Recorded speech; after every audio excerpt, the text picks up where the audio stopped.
اعوذ باللہ من الشیطان الرجیم، بسم اللہ الرحمن الرحیم۔ الحمد للہ رب العالمین، والصلاة والسلام علی اشرف الانبیاء والمرسلین وآلہ الطیبین الطاہرین۔ اعوذ باللہ من الشیطان الرجیم۔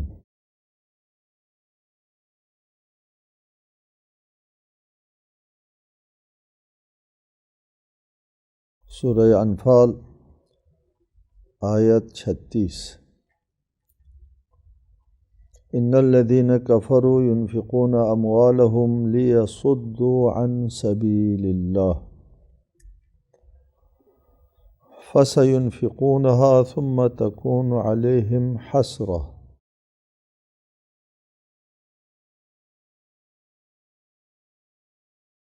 جو لوگ کافر ہو گئے ہیں وہ ينفقون اموالهم، وہ اپنے اموال کو خرچ کریں گے یا خرچ کرتے ہیں،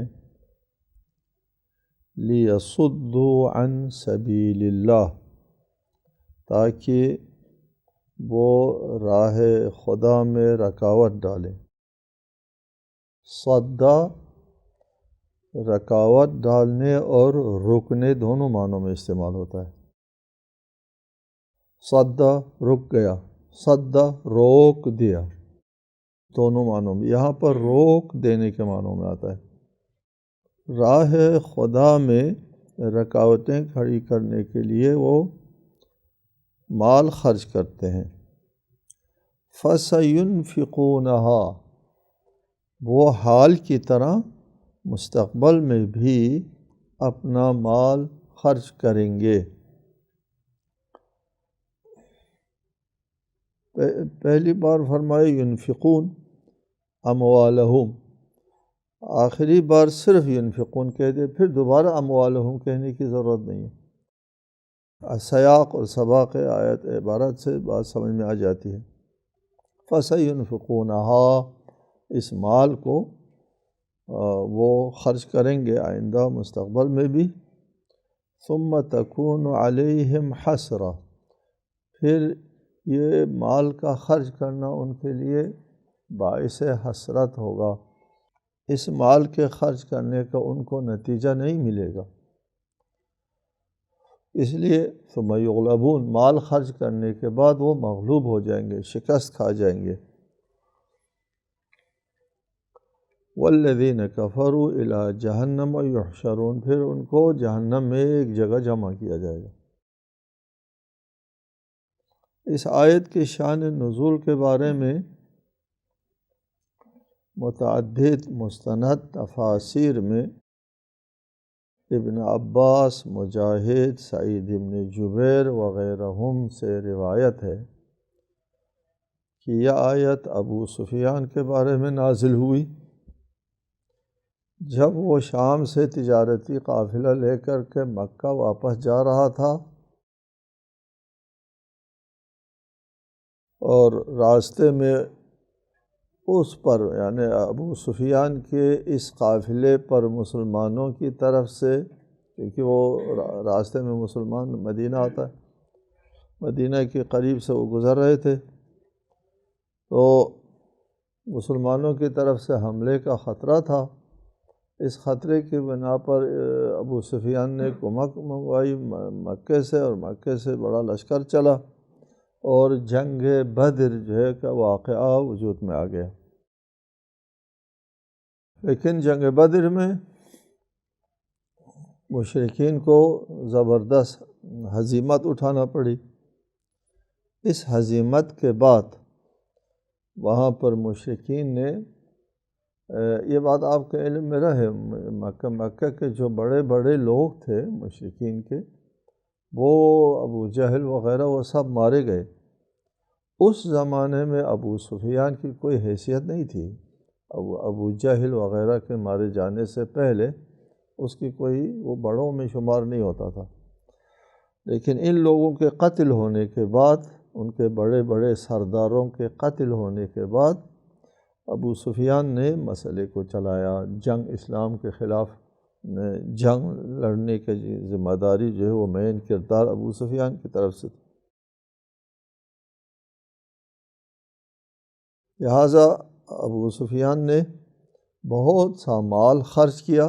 بعض تفاسیر میں اس مال کی مقدار کو بھی نقل کیا، بیان کیا ہے، اتنا چاندی اور سونا جمع کیا۔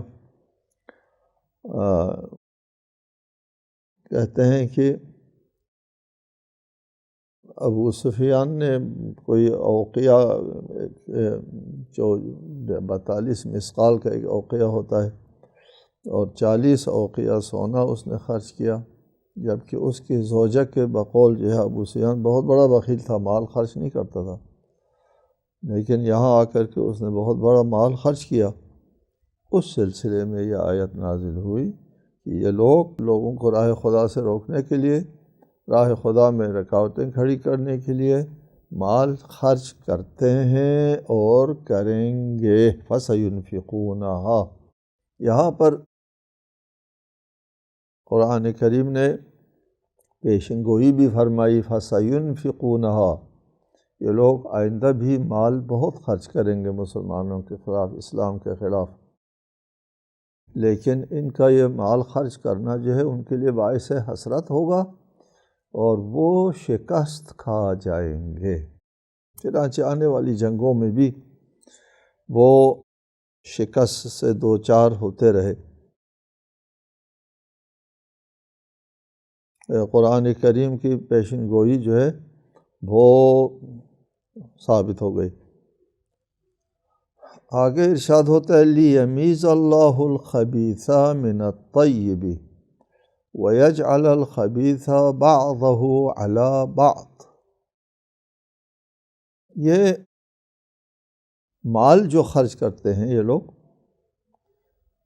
یہ لوگ حقیقت میں تو اسلام کے خلاف، اسلام کو شکست دینے کے لیے، اسلام کو مغلوب کرنے کے لیے مال خرچ کرتے ہیں، لیکن ہوگا کیا؟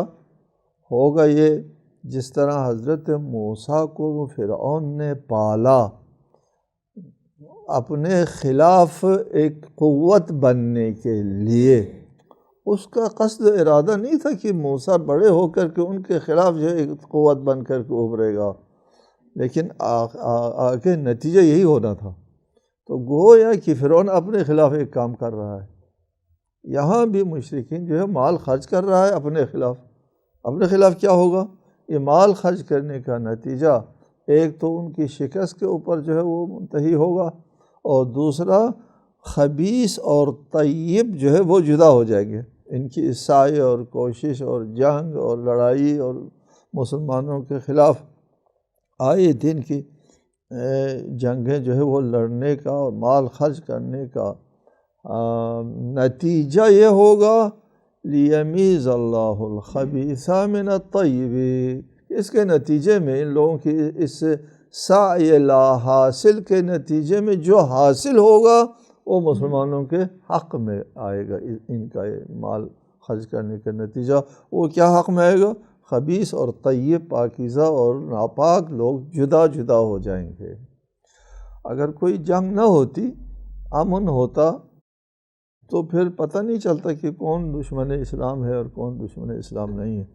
ان جنگوں کی وجہ سے، ان لوگوں کے مال خرچ کرنے کی وجہ سے خبیث اور طیب میں تمیز آ گئی۔ وَيَجْعَلَ الْخَبِيثَ بَعْضَهُ عَلَى بَعْضٍ، خبیث جو ہے ان کے لیے ایک پلیٹ فارم مل گیا کہ وہ اس پلیٹ فارم پر جمع ہو جائے۔ ان کے مال خرچ، اگر کوئی مال خرچ نہ ہوتا تو کسی نے بھی رخ نہیں کرنا تھا ان لوگوں کے طرف، اسلام کے خلاف۔ اس مال خرچ کرنے کے نتیجے میں کیا ہو گیا؟ کافر لوگ، مشرکین لوگ جو ہے ایک جگہ جمع ہو گئے۔ فَيَرْكُمَهُ، پھر یہ ڈھیر بن گئے۔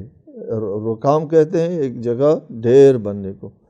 کافر اور مشرکین کا ایک جھمگٹا بن گیا، فَيَرْكُمَهُ، جھمگٹا بن گیا، اور پھر ایک جگہ یہ لوگ شکست کھا گئے۔ قیامت کے دن بھی یہی ہوگا کہ جس طرح وہ دنیا میں ایک دوسرے کے ساتھ جمع ہو گئے تھے، اسی طرح قیامت نے بھی ان کو ایک جگہ جمع کر کے ایک ڈھیر بنائے گا، اور پھر اس ڈھیر کو جہنم میں ڈال دیا جائے گا۔ یہ فائدہ ہوا۔ ان لوگوں کے اس سعی اور کوشش کا، اسلام کے خلاف جو سازشیں انہوں نے بنائی، اس کا نتیجہ اسلام کے حق میں نکلا۔ پھر بھی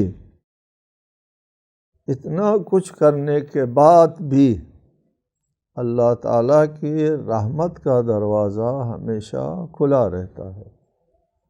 یہ لوگ مال خرچ کرتے ہیں، جنگیں کرتے ہیں، مسلمانوں کے خلاف جو کچھ ان سے ہو سکتا ہے وہ کرتے ہیں، پھر بھی ان کے اوپر اللہ تعالیٰ نے رحمت کا دروازہ بند نہیں کیا۔ وہ جو جنگوں میں شرکت کرتے رہے ہیں، لڑتے رہے ہیں، ان کے لیے ابھی تک گنجائش ہے وقت نزول قرآن۔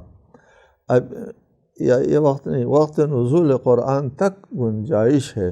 کس چیز کی گنجائش ہے؟ قُلْ لِلَّذِينَ كَفَرُوا إِن يَنْتَهُوا يُغْفَرْ لَهُمْ۔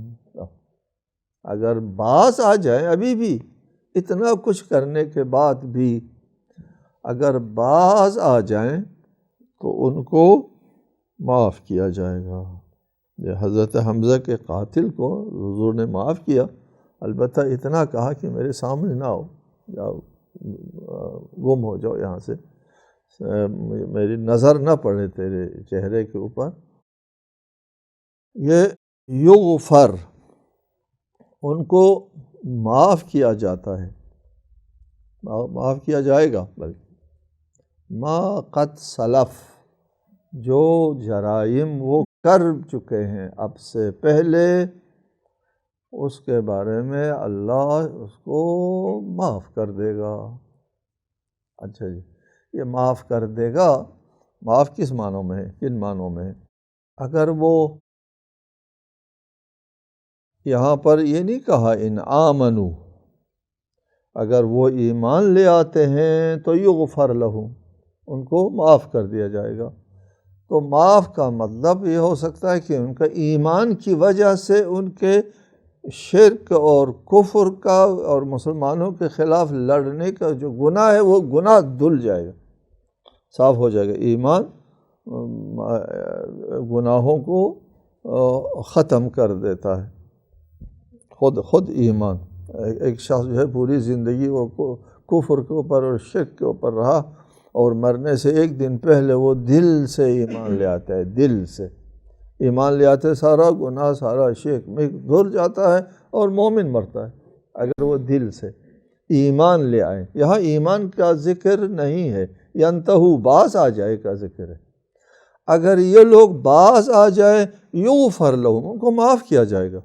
یعنی باز آنے کے بعد بھی اگر یہی لشکر جو اسلام کے خلاف وہ لڑتا رہا اور ان کے سربراہان جو اسلام کے خلاف جنگ میں مشغول رہا، تو وہ بعد میں اسلام لے آتے ہیں، یعنی اسلام لے آتے ہیں یا جنگ ختم کرتے ہیں۔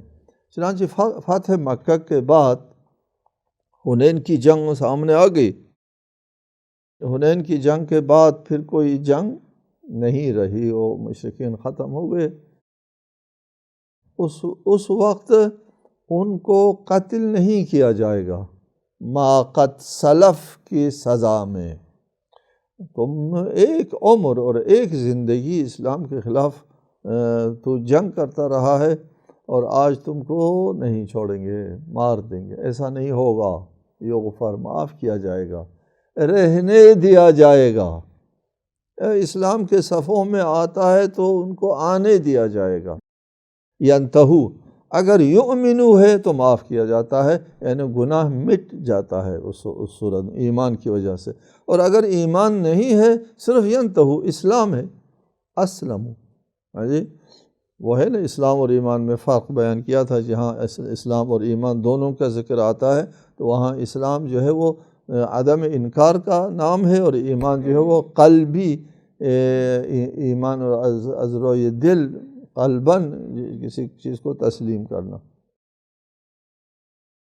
لیکن اگر یہ لوگ باز آتے ہیں، پھر جنگ نہیں لڑتے، راہ خدا سے نہیں روکتے لوگوں کو، خواہ ممکن نہ ہونے کی وجہ سے ہو یا ناکام ہونے کی وجہ سے ہو، بہرحال فتح مکہ کے بعد اور جنگ حنین کے بعد تو ان میں وہ بات رہی نہیں، ینتہو ہو گیا، یغفر لکم، معاف، بیٹھو مسلمانوں کے صف میں بیٹھو، مسلمانوں کے ساتھ اٹھو، مسلمانوں کے ساتھ بیٹھو، رہن سہن کرو۔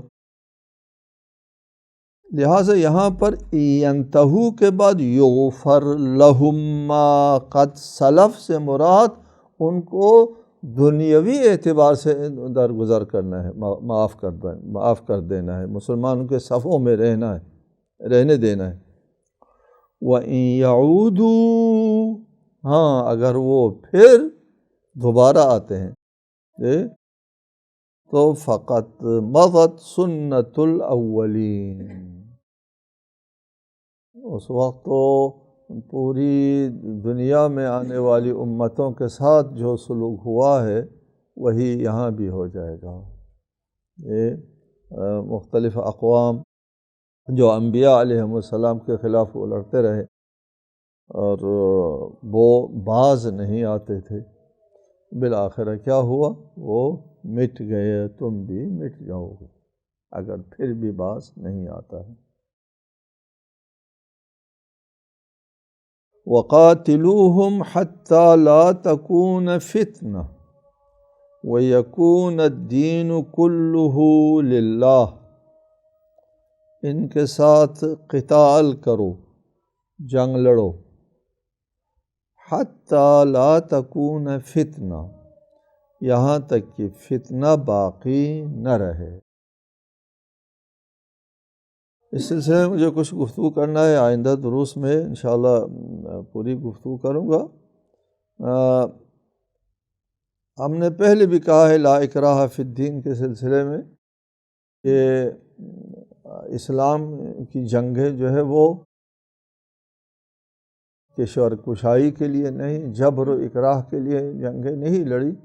اسلام کی تمام جنگیں جو ہے وہ دفاعی جنگیں تھیں، فتنہ کے خلاف جنگ تھی۔ اسلام کی جنگ جو ہے کسی کی آزادی کو سلب کرنے کے لیے نہیں تھی، سلب شدہ آزادی کے حصول کے لیے۔ اسلام کی جنگیں کسی فتنہ و فساد کو برپا کرنے کے لیے نہیں تھی، بلکہ اسلام کی جنگیں فتنہ و فساد کو ختم کرنے کے لیے جنگیں لڑی۔ حتیٰ لا تکون فتنہ، فتنہ کے خلاف ہے۔ اگر فتنہ نہیں ہے ہم زیستی صلح و صفائی کے ساتھ زندگی کر سکتے ہیں، کسی کے اوپر کوئی جبر نہیں چلے گا۔ یہاں قاتلوہم، ان کے ساتھ لڑائی کرو، حتیٰ کب تک؟ لا تکون فتنہ، فتنہ ختم ہونے تک۔ یہ لفظ حتیٰ اگر کسی محسوس چیز کے لیے آتا ہے تو حتیٰ انتہا بتانے کے لیے آتا ہے۔ انتہا، یہ اس بات کی انتہا کیا ہے؟ اکلت السمکۃ حتیٰ راسہا، سر تک کو کھا لیا اور آخر تک پہنچا دیا۔ انتہا بتانا اگر محسوس ہے، غایت کے لیے آتا ہے، ہمارے طالب علم کی زبان میں حتیٰ للغایہ کہتے ہیں نا۔ اور اگر غیر محسوس چیز کے لیے حتیٰ آتا ہے تو علت اور سبب بیان کرنے کے لیے آتا ہے، حتیٰ علت بیان کرنے کے لیے۔ دیگر آیات ہیں اس میں یہی حتیٰ استعمال ہوا ہے برائے، مثلا یہ آیت ہے وَلَا يَزَالُونَ يُقَاتِلُونَكُمْ حَتَّى يَرُدُّوكُمْ، وہ تم سے لڑتے رہیں گے، کب تک لڑتے رہیں گے؟ حتیٰ، یہاں پہ حتیٰ جو ہے تاکہ، اس کا ترجمہ ہونا چاہیے، تاکہ تم کو اپنے دین سے واپس کر دے۔ حتیٰ یردوکم عن دینکم وَلَنَبْلُوَنَّکُمْ حتیٰ نَعْلَمَ الْمُجَاہِدِينَ، ہم تمہاری آزمائش کرتے ہیں تاکہ واضح ہو جائے کہ مجاہد اور صابر کون ہے۔ حتیٰ، تاکہ، غایت نہیں، یہاں پر علت بتانے کے لیے ہے حتیٰ، ٹھیک ہے؟ بالکل ان دو آیتوں کی طرح وَقَاتِلُوهُمْ حَتَّى لَا تَكُونَ فِتْنَةٌ، ان کے ساتھ لڑائی کرو تاکہ فتنہ ختم ہو جائے۔ یہ علت کے لیے، یہ حتیٰ برائے بیان علت ہے، فتنہ ختم ہونے تک۔ فتنہ کس کو کہتے ہیں؟ فتنہ کے بارے میں قرآن کی آیات ہے، 2 تعبیر ہے قرآن میں، اشد بھی ہے، اکبر بھی ہے۔ قتل سے اکبر بھی ہے فتنہ، اور قتل سے اشد بھی ہے۔ فتنہ کہتے کس کو ہے؟ فتنہ کا لغوی معنی یہ ہے کہ سونے کو آگ میں تپا دیا جائے تاکہ کھرے اور کھوٹے جو ہے وہ جدا ہو جائے۔ لغوی معنی فتنے کا یہ ہے۔ یومہم علی النار یفتنون، ایک کفار کے بارے میں ہے، اس دن ان لوگوں کو آگ میں ڈال دیا، تپا دیا جائے گا۔ یفتنون فتنہ، یہ آگ میں تپانے کو فتنہ کہتے ہیں۔ یہاں سے انسان کو آزمائشی مراحل سے گزارنے کو بھی فتنہ کہتے ہیں۔ فساد کے ساتھ مرادف کے طور پہ فتنہ ہوا فساد کر کے، فساد کے لیے بھی فتنے کا لفظ استعمال کرتے ہیں، آزمائش کے لیے بھی استعمال کرتے ہیں، فساد و فتنہ کے معنی میں بھی استعمال کرتے ہیں۔ یہاں اللہ تعالیٰ یہ حکم دے رہا ہے کہ ان کے ساتھ، ان مشرکین کے ساتھ لڑائی کرو تاکہ فتنہ ختم ہو جائے۔ ٹھیک، یہاں لڑائی کے سلسلے میں بتایا کہ لڑائی جو ہے اسلام نے جو لڑی ہے وہ کسی کی آزادی کو سلب کرنے کی، کشور کشائی کے لیے، جیسا کہ مستشرقین اور غیر مسلم لوگوں کا اعتراض ہے کہ یہ اسلام جو ہے وہ تلوار کے زور کے اوپر پھیلا ہے، یہ اصلاً ایسا نہیں ہے، فتنے کے خلاف ہے۔ ایک قوم یا ایک گروہ ایمان نہیں لاتا ہے، فتنہ بھی نہیں کرتا ہے، اس کے خلاف اسلام جنگ نہیں لڑتا۔ قتال کے لیے 2 قسم کے لوگ ہیں سامنے، اسلام کے سامنے، مسلمانوں کے سامنے، ایک تو مشرکین ہیں اور ایک اہل الکتاب ہے۔ یہ دونوں جو اسلام کے خلاف فتنہ پروری کرتے رہے ہیں، ٹھیک ہے۔ لیکن اسلام کا رویہ ان 2 گروہوں کے ساتھ، مشرکین اور اہل کتاب، مختلف ہے۔ مشرکین کے بارے میں پھر فرمایا کہ ان کے ساتھ لڑو کہ فتنہ نہ رہ جائے، فتنہ ختم ہو جائے۔ اہل کتاب کے بارے میں فرمایا حتیٰ یعطوا الجزیہ، جزیہ دینے تک لڑو۔ کیا مطلب ہوا؟ کہ اہل کتاب صلح و صفائی کی طرف آ جائیں، جزیہ دے، فتنہ چھوڑے۔ فتنہ چھوڑتے ہیں تو پھر اہل کتاب کے ساتھ لڑائی بند۔ لیکن یہاں فتنہ چھوڑنے کے لیے اہل کتاب کافر ذمی کہتے ہیں۔ کافر ذمی جب مسلمانوں میں داخل ہوتا ہے تو مسلمانوں کی طرح ہو جاتا ہے، ان کا دفاع کرتا ہے اسلام، اور ان کو تمام حقوق جو زندگی کرنے کے لیے ضروری ہوتے سب فراہم کرتا ہے۔ اور ان سے چونکہ زکوٰۃ نہیں لیتے اہل کتاب سے، اور زکوٰۃ کی جگہ جزیہ لیتے ہیں، اگر وہ جزیہ دے دیا یعنی مسلمانوں کے ساتھ امن و سکون کے ساتھ رہنے کے لیے آمادہ ہو گئے، لڑائی ختم۔ یعنی فتنہ نہ کرو، دونوں کا معال و مرجع ایک چیز ہے۔ کچھ مشرکین کے لیے بھی ہے کہ جزیہ وزیہ نہیں ہوتا، کہ وہ اپنا فتنہ چھوڑ دو، اور فتنہ چھوڑنے پر بغیر جزیہ کے وہ لوگ رہ سکتے ہیں۔